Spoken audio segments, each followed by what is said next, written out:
That are you. And that's your brain. Our brain has to decide things permanently. Deciding to choose, as example, between A and B. The base for freedom is to have alternatives, to choose free and without force. The question is, if our understanding of our brain and our understanding of freedom is correct in this point. What is happening in our brain if we choose A or B? That is the question. The determinists say that everything has a certain reason. If the cause exists, the effect must follow. And if the cause doesn't, the effect won't happen too. That is the same as decisions by will.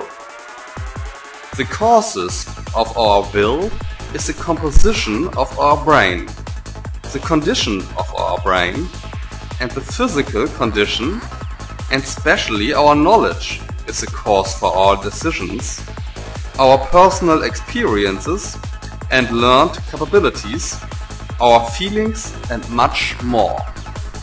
Some humans say that our will can't be free if our brain decides to A because there are fixed parameters of calculations in our brain, and in course of this our brain was able to calculate only A, and to calculate B the brain would have needed other calculation parameters. In that way, it was certain before our decision that our decision had to be A. The indeterminists say that events exist which haven't any reason. Especially many indeterminists like to say that about our brain. The will is free, there are real alternatives, because the will is not forced by causes, say many indeterminists. Now we imagine a lotto machine which can bring us real random results. I mean results without any cause. It doesn't matter that a real lotto machine isn't random in that way. We only imagine such a real random machine. This lotto machine produces now as free will the decisions of our brain. We take a revolver and think about if we should do a suicide with that revolver or not.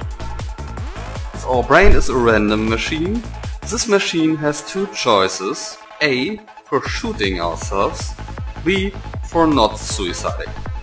The probability by statistic would be 50% to kill ourselves. That would be too easy even for hard-boiled indeterminists.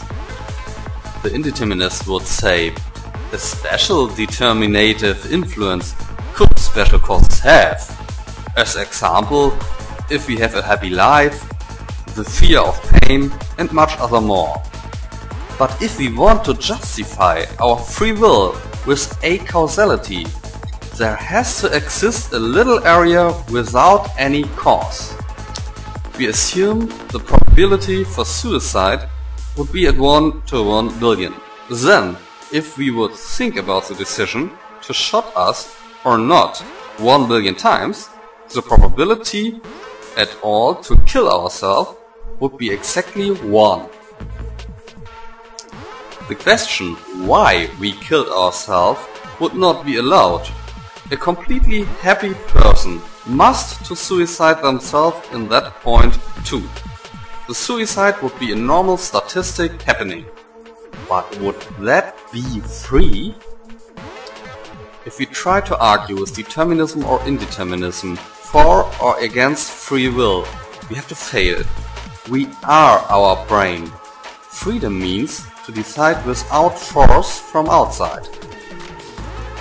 Freedom is a feeling which is based on the circumstance that we can't feel how our decisions were built, that we can't see that intuitively.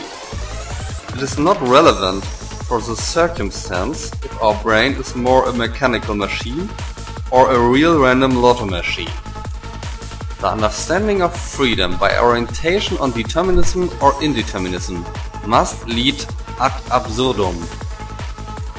Thank you for your interest in understanding the world.